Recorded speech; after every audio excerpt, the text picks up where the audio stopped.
লামা তথা সুফিয়া গণেশ মাতৃকালীন এরাই সুফিয়াগণের সর্বযুগে সর্বদেশে আজ 1400 বছর ধরে এই মহান দায়িত্ব কর্তব্য পালন করে আসছেন। এটাই তো উম্মতে মুহাম্মদের বৈশিষ্ট্য। তবে ভালো কাজের আদেশ আর মন্দ কাজের নিষিদ্ধ এটা করতে হবে। সুফিয়া গ্রাম করছে মহাকে বলা আজকে সকলে পারলাম মন্দ কাজের কথা মানা করতে গেলে চলে যাবে। বুঝেছেন? তো তিনটে পরিস্থিতি আছে।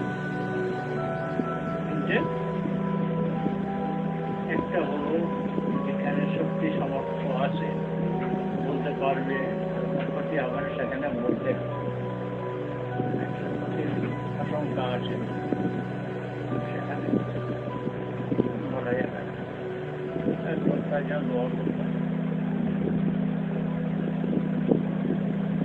তবে আরো কোনো কর্ম দেখে ঘৃণা করা যাবে না, ভালোবেসে থাকে।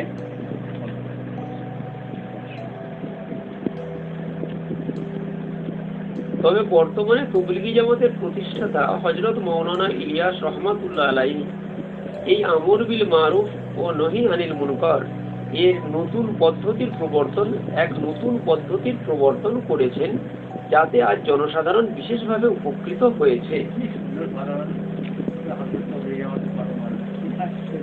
আসল কথা উনি বলেছেন তো ওই মহল্য কথা তবলিগের খরচ বলছেন না, খরচ নয়, ওয়াজিব নয়, মুস্তাহাব।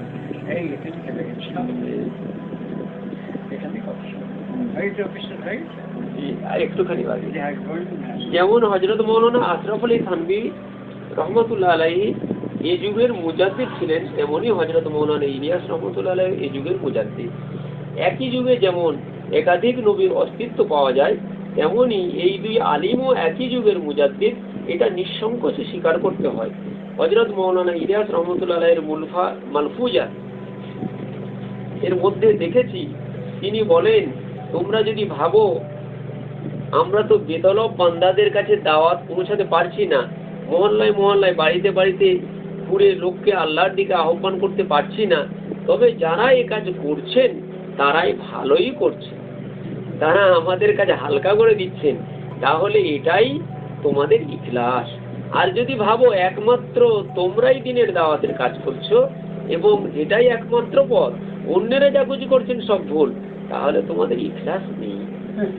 সবাই আমাদের এ কাজে নামুক, এটাই হক পথ এবং একমাত্র পথ, এরূপ ধারণা করা দলবাজি। যে ওইখানে একটা পৃষ্ঠা এইখানে করে দিই, দুটো পৃষ্ঠা আগে এখান থেকে শুরু হবে। কোথায়? জি এইখানে না, এইখানে হচ্ছে, এই যে এখানে, জি হ্যাঁ এখান থেকে, এখান থেকে শুরু করে